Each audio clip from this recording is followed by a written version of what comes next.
Aziz muxlislar, kanalimizning audio asarlar ruknini qo'llab-quvvatlang. Sizning berajak ko'magingiz audio asarlar zaxirasi tugamasligini va kunda siz uchun o'ziga xos tuhfalar hozirlashimizni ta'minlaydi. Bank plastik karta raqami 9860 1604 42 78 21 91. Kanalimizni va undagi audio asarlar ruknini qo'llab-quvvatlang. Agata Kristi, kutubxonadagi murda. 10-bo'lim. Polkovnik Milchit Machbinhimdagi ish kabinetida oxirgi politsiya ishlarini diqqat bilan ko'rib chiqayotgandi. Endi hammasi kaftdagidek, dedi inspektor Slek. Kechki ovqatdan so'ng Mrs. Bantry biroz kutubxonada bo'lgan va soat 9 dan oldin chiqib ketgan. Chiroqni o'chirgan, u yoqqa boshqa hech kim kirmagan. Xizmatkorlar 10:30da uxlashga tarqashgan. Lorimer xo'jayin uchun ichimliklarni vestibyulda qoldirib, chorakda kam 11da o'z xonasiga kirib ketgan. Shubhali shovqinni hech kim eshitmagan.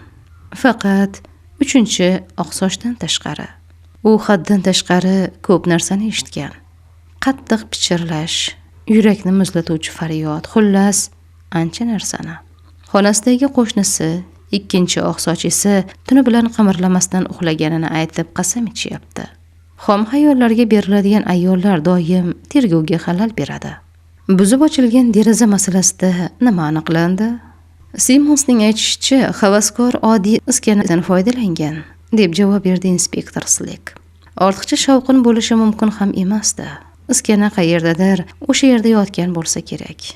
Lekin hozircha hech kim topgani yo'q. Bu kabi jinoyatlarda ishlatiladigan oddiy asbob, dedi u yana. Sizga xizmatkorlardan birortasi aytganidan ko'proq narsa biladigandek tuyulmadimi? So'radi Milchet. Inspektor Slek biroz ikkilanib javob berdi. Yo'q, janob. Unday deb o'ylamayman. Ular shunchaki tashvishga tushishgan. Avvalgi meni Lorimerning ehtiyotkorona bosiqligi sergaklantirdi. Lekin menimcha bu shubhalar asossiz. Milchet bosh irg'adi. Uni Lorimerning kamgapligi ajablantirmasdi. Tiqsiz Slek so'roq paytida har kimda qo'rquv uyg'otishi mumkin. Shu payt eshik ochilib, doktor Haydik kirdi. Murdani yorib ko'rishga oid ayrim ma'lumotlarim asqotsa kerak, dedi u. Kelishingizni sabrsizlik bilan kutayotgandik, doktor. Xo'sh. Yangilik juda kam. Taxmin qilganingizdek, u bo'g'ib o'ldirilgan. Qurbonning bo'ynini ko'ylak belbog'i bilan sirib orqaga bog'lashgan. Bundan osoni yo'q. Yosh ayol hujumdan xavotir olmagan bo'lsa, ko'p kuch sarflashga hojat ham qolmagan. Kurashish izlari yo'q, dedi doktor. Qachon o'lgan? Soat 10 bilan 12 o'rtasida, dedi doktor. Aniqroq aytishning iloji yo'qmi? Nomimga dog' tushirishni istamayman. 10 dan avval va 12 dan keyin emas. Bunisi aniq, dedi doktor. Ikkilamchi tasavvuringiz yo'qmi? Bir narsa deyish qiyin. Kaminda olov yonib turgan, xona issiq bo'lgan. Bu murdaning qochishini kechiktirgan bo'lishi mumkin albatta, dedi doktor. Qurbon haqida yana nima deya olasiz? Juda kam narsa. U yosh, 17 yoshlarda bo'lsa kerak. Hali butkul kamolga yetmagan. Lekin mushaklari pishiq, anatomik jihatdan ajoyib nusxa. Darvoqe, u bokira bo'lgan. Shifokor ta'zim qilib chiqib ketdi. Milchet inspektorga murojaat qildi. Aniqladingizmi? U avval Gostingtonda bo'lmaganmi? Xizmatkorlar shunday deb uqtirishyapti. Savolni takrorlasang, hatto ochiqlanishyapti. Yaqin atrofda ko'rganimizda eslab qolardik deyishyapti. Hoynahoy, tasdiqladi Milchet. Bu kabi qizlar uzoqdan ko'zga tashlanadi. Yosh Blakening mahbubasi singari, dedi u yana. To'g'risi, o'sha emasligi chakki bo'ldi-da. Tergov qotib qolgan joyidan qimirlagan bo'larmidi, dedi Slek. Yo'l ko'rsatadigan ipni boshqa joydan qidirishga to'g'ri keladi. Menimcha qiz Londondan, dedi bosh konstebl o'ylanib. Scotland Yardga murojaat qilgan ma'qul. Bu ko'proq ularning vakolatida. Biroq nimadir uni bu yerga boshlab kelgan, dedi Slek va ehtiyotkorlik bilan qo'shib qo'ydi. Baribir polkovnik va Mrs. Bantry nimanidir bilishi mumkin. To'g'ri, ular sizning do'stlaringiz, lekin Melchit unga sovuq qaradi. Men hech qaysi taxminga e'tiborsizlik qilmayapman. Shuni bilib qo'ysangiz bo'lardi. Bedarak yo'qolganlar ro'yxati yoningizdami? Slek bosh irg'adi va mashinkada terilgan qog'ozni uzatdi. Mana janob, Mrs. Sanders bir hafta avval yo'qolgan. Sochlari qora, ko'zlari moviy, 36 yoshda. Bu u emas. Buning ustiga eridan boshqa hamma uning Lidslik odam bilan qochib ketganini biladi. Mrs. Barnard 65 yoshda. Pamela Reeves 16 yosh. Kecha skautlar kechasidan qaytmagan. Sochlari qo'ng'ir rang. O'rilgan, bo'yi 1,77 sm. Jahli chiqqan Melchit uni cho'rt kesdi. Boshimni qotirmang, Slek. Bizniki o'quvchi qiz emas, faqat shu payt telefon qo'ng'irog'i uning gapini bo'ldi. Allo? Ha. Match Binhem politsiya bo'limi? Nima? 1 daqiqa. U yon daftariga tez-tez qayd qildi. Ruby Kin 18 yoshda. Kasbi professional raqqosa. Juda soz. Bo'yi 1,75 sm. Xushqad. Oq malla soch. Ko'zlari moviy, burni qanqaygan. Taxminan oq ko'ylak kiygan va kumush parchadan yozgi poyabzal kiygan. Shundaymi? Nima? Ha, hech shubhasiz. Hoziroq Slekni jo'nataman.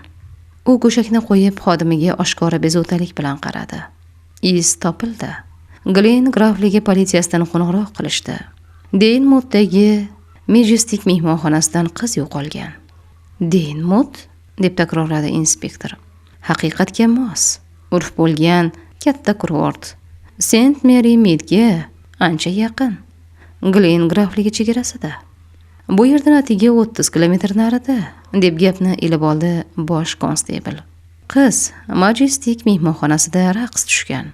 Kecha tomoshaga bormagan va ma'muriyatda norozilik uyg'otgan. Ertalab ham kelmagach dugonalardan biri tashvishlana boshlagan. Slek, darhol Deynmodga boring. Politsiya boshlig'i Harperni topib u bilan birga ishlang. Tezkorlik inspektor Slekning jon o'tili edi. Avtomobil o'rindig'iga sakrab chiqish va o'zi nihoyatda baland bo'lgani uchun kimningdir safsatasini cho'rt kesish uning sevimli odati. U Deynmodga yashindek yetib borib, politsiya bo'limida o'zini tanishtirdi. Mehmonxonaning qo'rqoqroq direktorini so'roq qildi-da, xayrlashayotganda unga ma'nodor qilib gapirdi. Ishni boshlab yuborishdan oldin bu aynan sizning o'yinchingiz ekanligiga ishonch hosil qilamiz, dedi. Match Binhemga ham Ruby Kinning xolavachchasi bilan xuddi shunday shiddat bilan jo'nab ketdi. Bosh konsteblni qo'ng'iroq qilib ogohlantirishgan, Slekni kutayotgandi. Biroq baribir betakalluf xitob uni taajjubga soldi. Mana Jozi bilan yetib keldik, janob. Polkovnikning sovuq nigohida savol aniq sezildi. Slekning esi joyidami? Yosh ayolning o'zi unga yordam berdi. Meni ishda shunday adashadi. U toza va bir tekis tishlarini ko'rsatib, iltifotli jilmaydi. Raymond va Jozi, raqs sahnamizning nomi shunday. To'liq ismim esa Josephine Turner. Polkovnik Melchit izohni eshitib, Miss Turnerga razm solishda davom etgancha o'tirishga taklif qildi. Yosh ayol 30 ga yaqinlashib qolgan, aqlli va bama'ni ko'rinardi.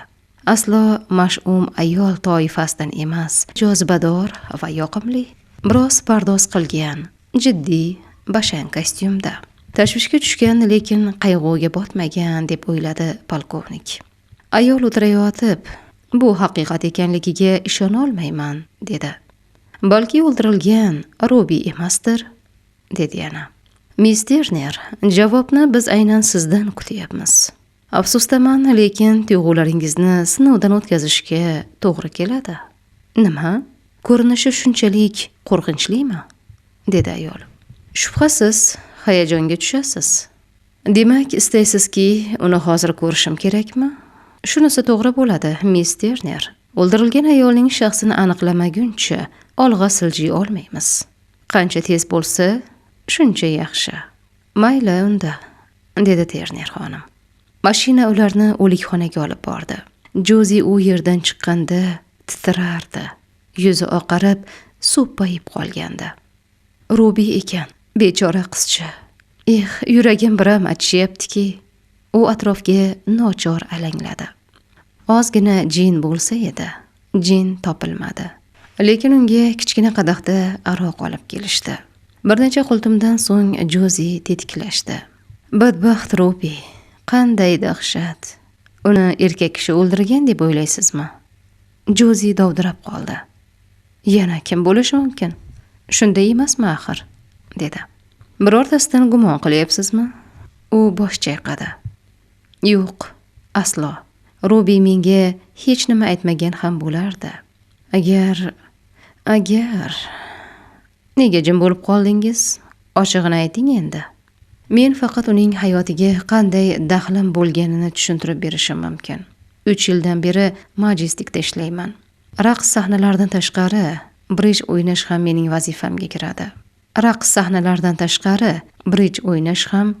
vazifamga kiradi. Bu yoqimli va yaxshi haq to'lanadigan ish.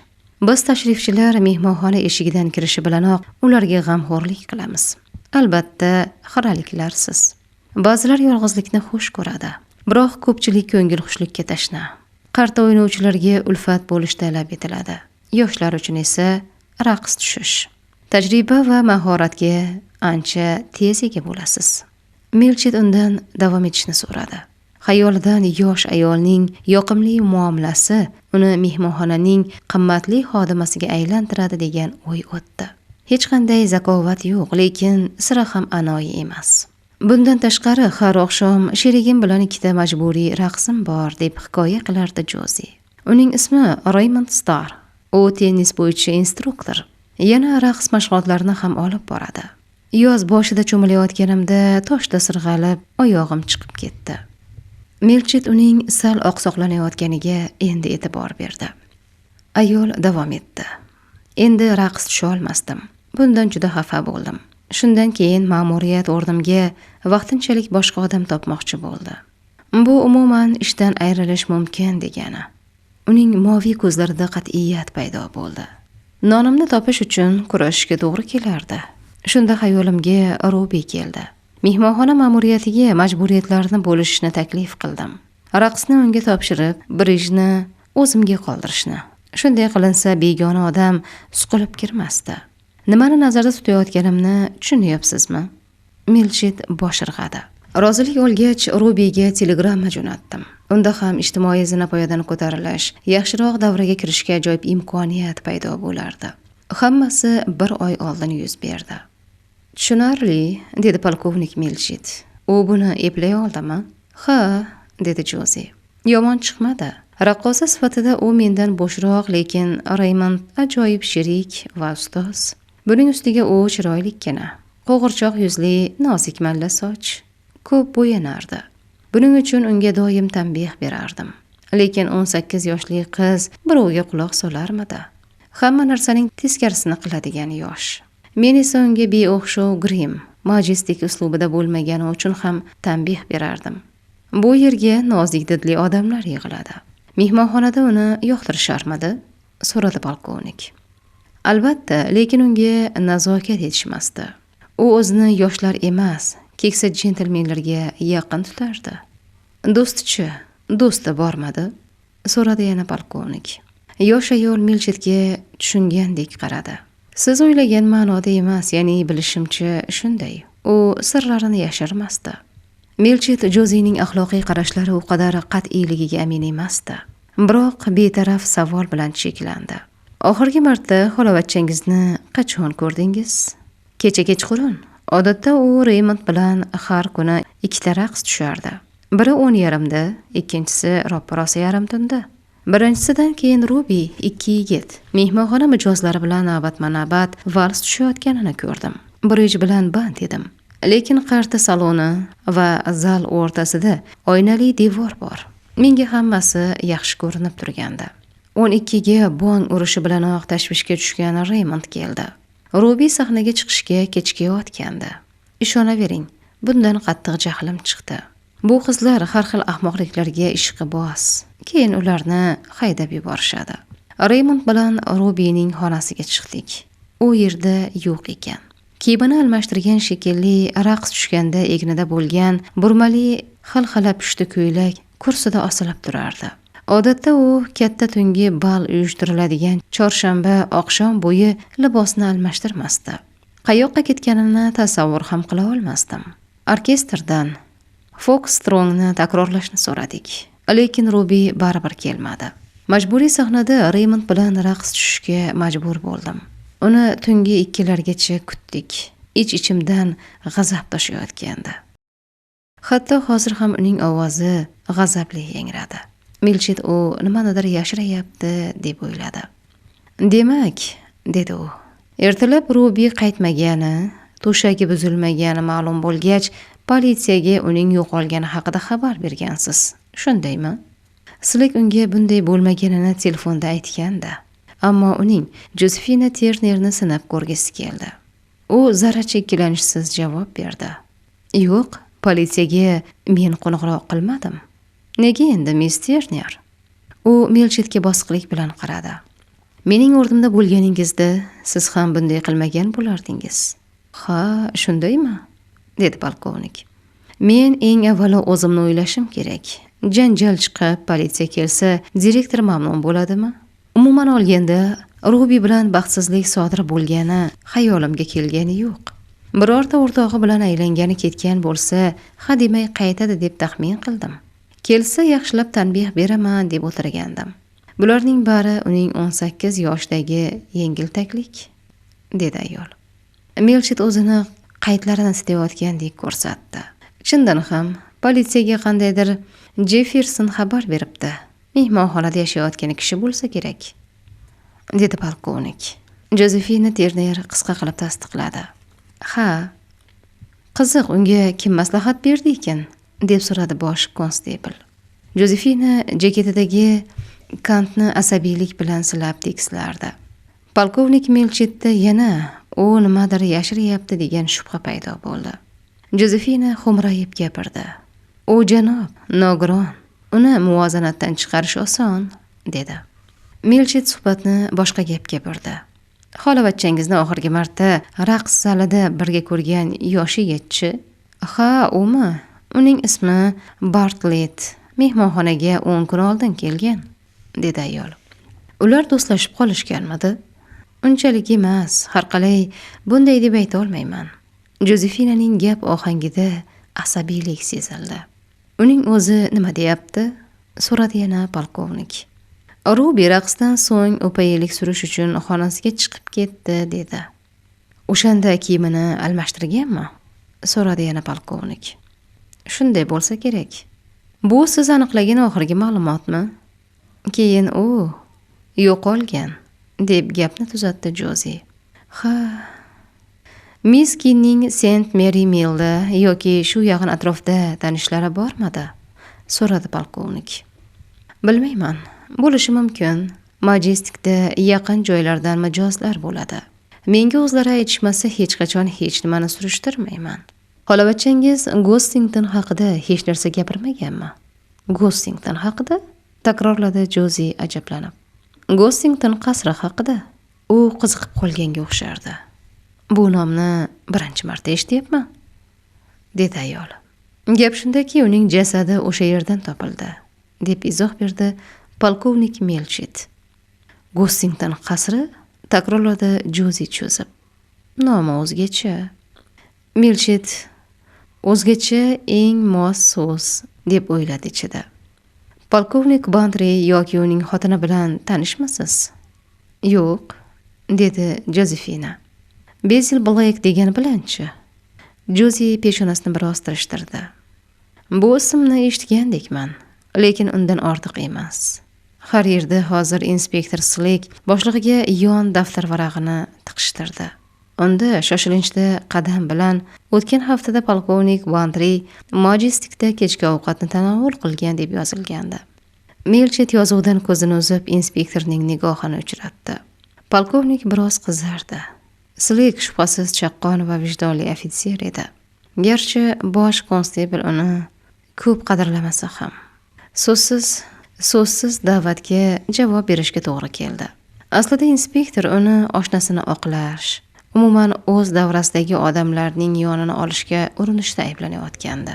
U Joziga o'girildi. Miss Terner, sizdan Gossington qasriga men bilan birga borishni iltimos qilishga majburman. Jozi eshitilar-eshitilmas roziligini bildirdi. Melchit endi eshitmasdi. U Slikka keskin va sovuq qarayotgandi. 11-bo'lim. St. Mary Mead qishlog'i ko'pdan beri bunday besaramjonlikni ko'rmagandi. Shov-shuvli gapni Miss Vezirbi, yuzi sariq, burni o'rdaknikiga o'xshagan qari qiz topib keldi. U birinchi bo'lib qo'shnisi Miss Hartnellning eshigini taqillatdi. Ertalabdan bezovta qilganim uchun ming bor uzr. Eshitdingizmi? Nima haqda? So'radi Miss Hartnell do'rillab. Bu ayol o'jarligi bilan tanilgandi.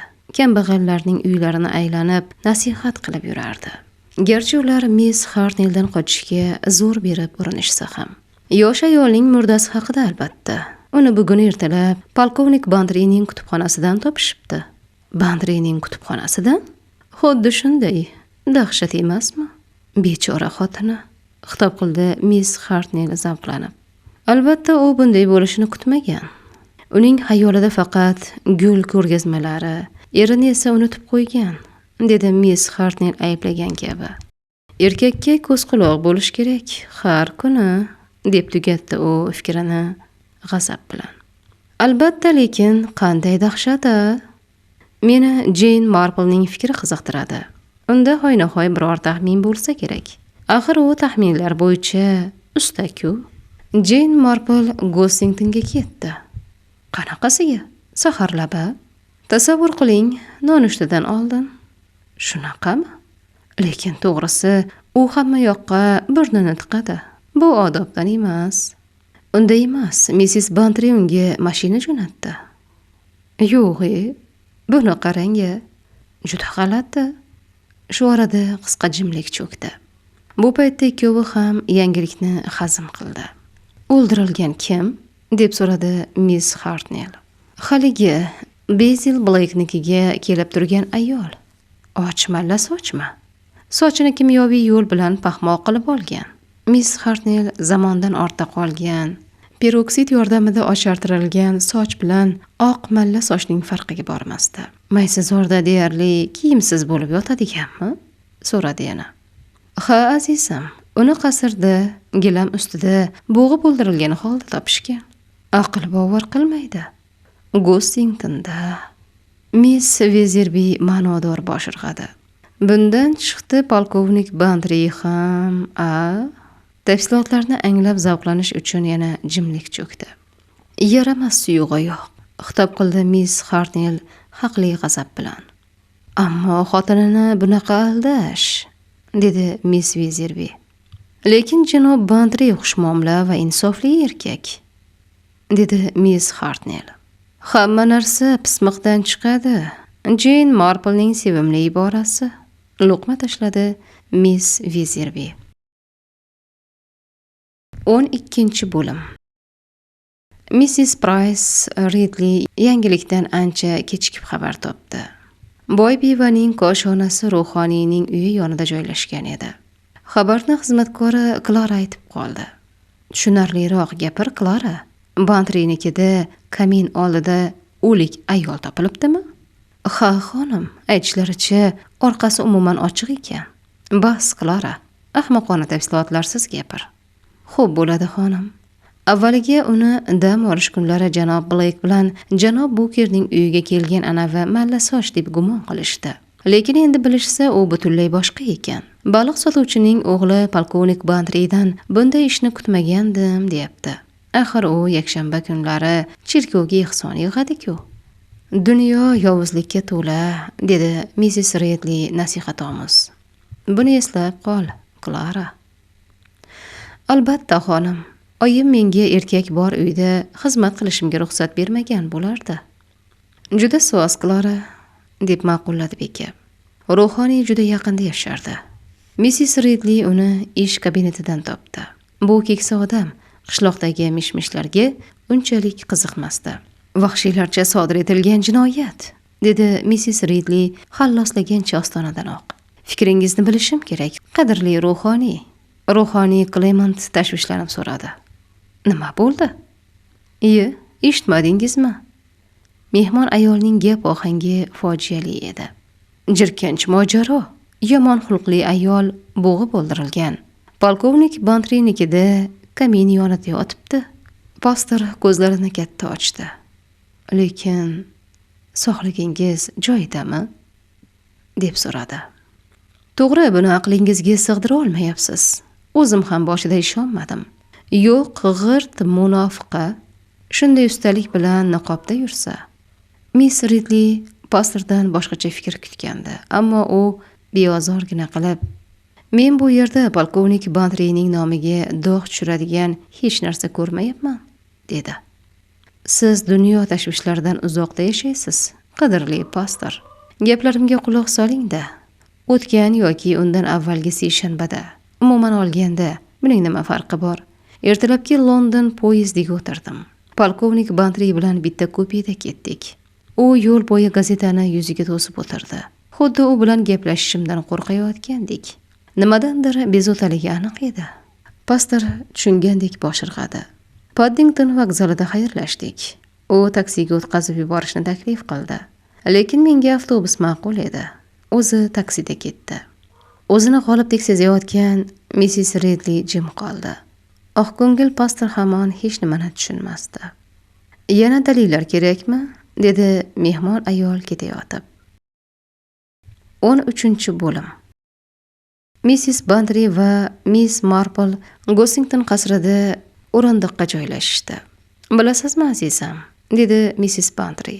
"Jasadni kutubxonadan olib ketishganda qandaydir yengil tortdim.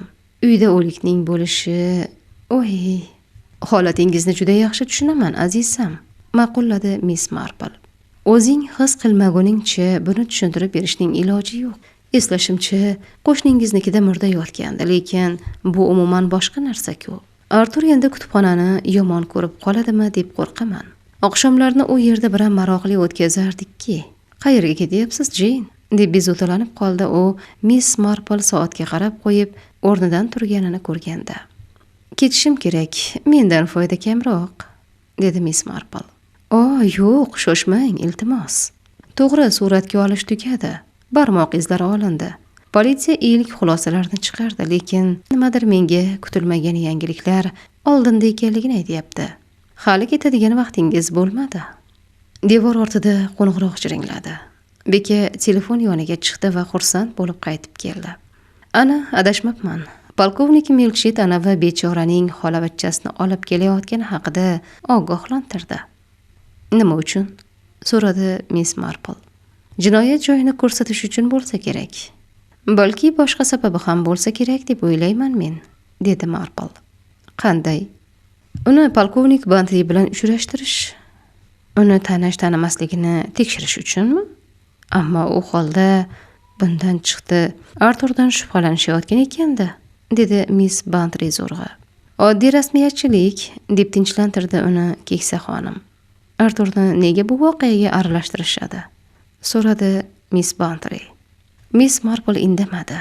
Mrs. Bantri unga norozi nigohini qadab, "Sizdan hatto xayolingizda ham erimni oqsochlarni qaramog'iga oladigan jirkan chollar bilan bitta qatorga qo'ymasligingizni so'rayman. Artur bunga qodir emas", dedi. "Yo'q, albatta", dedi Miss Marple. "U biznikiga tennis o'ynashga keladigan chiroyli qizlar bilan chaqchaqlashishga qarshi emas, lekin faqat otalarcha. Buning hech yomon tomonini ko'rmayapman. Shunday beozor xursandchilikdan nega voz kechish kerak? Bu mening gaplarimga o'xshaydi", dedi Miss Bantri asabiylashib. "Qizishmang, Dolly", murosa soz jilmaydi Miss Marple. "Qizishmoqchi emasman ham. Lekin tabiiyki bularning bari meni tashvishlantiryapti. Arturni ham. Uyning hamma yog'ida yugurib yurgan politsiyachilar g'ashimga tegyapti. Artur uchun tinchlanishning yagona yo'li mol hovliga borish. Mana politsiya mashinasi ham keldi." Avtomobil podyezd oldida tormoz berdi. Polkovnik Milchit did bilan kiyingan yosh ayol hamrohligida kirdi. "Tanishtirishga ijozat eting, Miss Turner, Mrs. Bantri. Bu haligi jabrdiydaning xolavachchasi." "Salom, Miss Turner", dedi uy bekasi qo'lini uzatib. Bu fojiadan qanchalik qayg'uda ekanligingizni tasavvur qilyapman. Jozefina oddiy samimiyat bilan javob berdi. Ha xonim, haligacha ishona olmayapman. Xuddi qo'rqinchli tushga o'xshaydi, dedi. Missis Bantri uni Miss Marple'ga tanishtirdi. Milchet gap orasida so'radi. Hurmatli eringiz qayerda, xonim? Fermaga ketdi, uni kutyapman. Shunday deng, norozi mang'irladi Milchet ajablanib. Miss Bantri Jozidan so'radi. Sizni jinoyat joyiga olib boraymi yoki bunga unchalik shoshmayapsizmi? Jozi bir soniya o'ylab xo'rsindi. Hozir bora qolay. Missis Bantri uni kutubxonaga boshlab bordi. Miss Marple va polkovnik Milchet ularning ketidan yurishdi. U shu yerda gilam ustida yotgandi. Missis Bantri barmog'i bilan ishora qildi. Jozi seskanib ketdi. U sarosimaga tushib qolganga o'xshardi. O'ylaymanki, yo'q, men hech narsani tushunmayapman, dedi. Biz ham, dedi Missis Bantri. Fikrimni jamla olmayman. Tag'in bunday uyda. Jozi peshonasini tirishtirib jimib qoldi. Miss Marple achinib bosh irg'adi. Shunisi sirlilikni oshiryapti-da. O'ziga o'zi gapirgandek ming'illadi u. Xo'sh, Miss Marple, dedi Milchet hazil qilib kulimsirab. Garov o'ynaymanki, sizda qandaydir taxmin tug'ilgan. Shunday shekilli, tasdiqladi keksa xonim. U sizni ham qoniqtiradi deb umid qilaman. Bilasizmi, yangi o'qituvchimiz Miss Martin bir kuni devordagi soatni yurgizayotganda undan qurbaqa sakrab chiqqan. Jozefina Terner bu gapdan hangu-mang bo'lib qoldi. So'ng Missis Bantridan pichirlab so'radi. Kampirshoning esi joyidami? Butkul, dedi ayol achchiqlanib. Uzr, u meni qurbaqa deb faraz qilgandek tuyuldi. Shu payt polkovnik Bantri paydo bo'ldi. Milchet u bilan salomlasharkan, ularni tanishtirayotganda Jozefina Ternerni diqqat bilan kuzatdi. Jozining yuzida hech qanday ifoda sezilmadi. Milchet yengil tortib, xayoliy shamalari uchun sillikni koyidi. Jozi Rubikinning yo'qolishi haqidagi hikoyani asosan azbaroyi qiziqqanidan toqatsizlanib surishtirayotgan Missis Bantri uchun barcha tafsilotlar bilan takrorladi. Rosa tashvishlanibsiz-da, bolam? Tashvishlanishdan ham ko'ra jahlim chiqdi. Axir avvaliga hech nimani bilmagandim. Lekin shunga qaramay politsiyaga murojaat qildingiz, deb gapga aralashdi Miss Marple. Ertaroq emasmi? Jozi shoshib javob berdi. Politsiyaga men qo'ng'iroq qilmadim, janob Jefferson qildi. Jefferson? So'radi Missis Bantri. Ha, Majestikda yashayotgan kishi, u nogiron. Mabodo Conway Jefferson emasmi? Uni yaqindan taniymiz. U eski do'stlarimizdan biri. Artur, quloq sol. Conway Jefferson Majestikda yashayotgan ekan. Politsiyaga u xabar qilibdi. Tasodifni qara. Janob Jefferson o'tgan yozda ham Majestikka kelgandi, deb qo'shimcha qildi Jozi. Buni qara, biz esa hech nimani bilmagandik. Uni ko'rmaganimga ancha bo'ldi-ya. Shunday deb u Joziga o'girildi. Hozir ahvoli qanday? Jozi bir lahza o'ylanib qoldi. Yaxshi shekilli, to'g'rirog'i majruhligiga qaramay juda yaxshi. U xushchaqchaq, har doim hazillashishga kinoyali so'zi tayyor turadi. Oilasi u bilan birgami? So'radi Missis Bantri. Siz janob Giskell, yosh Missis Jefferson va Pitni nazarda tutyapsizmi? Ha, yonida. Jozefina bu ismlarni sanayotganda gap ohangida siqiqlik aniq sezildi. Missis Bantri beozorgina so'radi. Yoqimli odamlar, to'g'rimi? Men kuyovi va kelinini aytyapman. Jozi mujmal javob berdi. Ha, biz... albatta. 14-bo'lim. Sizga bu javob biroz g'alati tuyulmadimi? Deb so'radi Missis Bantri Miss Marpledan. Derazadan jo'nab ketayotgan politsiya avtomobili ketidan qarab turganlarida. Bu yerda bir gap bor, dedi yana Missis Bantri. Qari xonim bajonidil gapni ilib ketdi. Ha, hoyna-hoy. Bunga aslo shubham yo'q. Jeffersonlar haqida gapirganda o'zgarib qoldi. Ungacha esa o'zini yaxshi tutayotgandi. Xo'sh, Jin, siz qanday fikrdasiz? So'radi Missis Bantri. Azizam, axir siz u odamlar bilan tanishsiz-ku. Ularga tegishli nimadir yosh ayolni bezovta qilyapti. Xolavachchasining yo'qolishi haqida sizga nima deganini eslang. Jahli chiqqanini aytdi. U chindan ham asabiy ko'rindi. E'tibor berishga arziydigan jihat, menda shunday sezgi paydo bo'ldi. Balki adashayotgandirman. Xolavachchasining o'limi faqat shunday munosabat uyg'otgan. U xolavachchasini yaxshi ko'rmagan. Bunga ishonchim komil. Ortiqcha qayg'urayotgani yo'q. Ruby Kin haqida eslash unga yoqmaydi. Tabiiy savol tug'iladi. Nima uchun? Buni aniqlaymiz, dedi Mrs. Bantry. Deymutga borib, Majestic mehmonxonasidan ijaraga xona olamiz. Ha, Jenny, siz ham borasiz. Bu voqealardan keyin ovunish kerak. Sharoitni o'zgartirish bizga foyda beradi. Sizni Conway Jefferson bilan tanishtiraman. U juda ajoyib odam. Shunday, o'ziga tortadigan. Uning hayot qissasi qayg'uli. Uning juda ham yaxshi ko'radigan ulg'aygan o'g'li va qizi, o'z oilasi bo'lsa-da, otasinikida uzoq mehmon bo'lardi. Xotini bilan ham totuv yashardi. U ham juda dilbar ayol edi. Bir kuni Fransiya janubidan qaytishayotganda samolyot halokatga uchrab, Conwaydan boshqa hamma halok bo'lgan. Uchuvchi Mrs. Jefferson, Rosamond va Frank. Conwayning ikki oyog'i maydalanib ketgan. Kesib tashlashga to'g'ri kelgan. U o'zini juda mardonavor tutdi. Shunday quvnoq, g'ayratli erkak nogiron bo'lib qoldi. Ammo sira nog'limadi.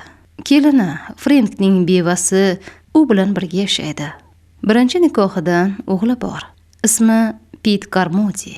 Rosa Mondaning eri Mark Gaskill ham qaynotasini tashlab qo'ymagan.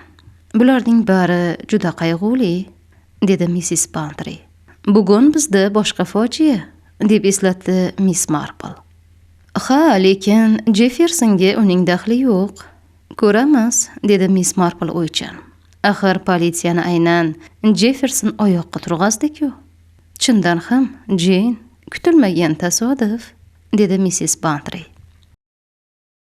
Aziz muxlislar, bizni qo'llab-quvvatlayotgan qadrlilar. Ushbu asar yanada ko'proq insonlarga yetib borishi uchun like bosishni va izohlarda o'z fikringizni qoldirishni, yaqinlaringizga ulashishni unutmang. Zero sizning oz bo'lsa-da e'tiboringiz biz uchun muhim. YouTube algoritmi sizning harakatlaringiz sabab ushbu audio asarlarni yanada ko'proq kitobxonlarga tarqatadi. Ishonamizki, bizni albatta har doimgidek qo'llab-quvvatlaysizlar. E'tiboringiz uchun tashakkur.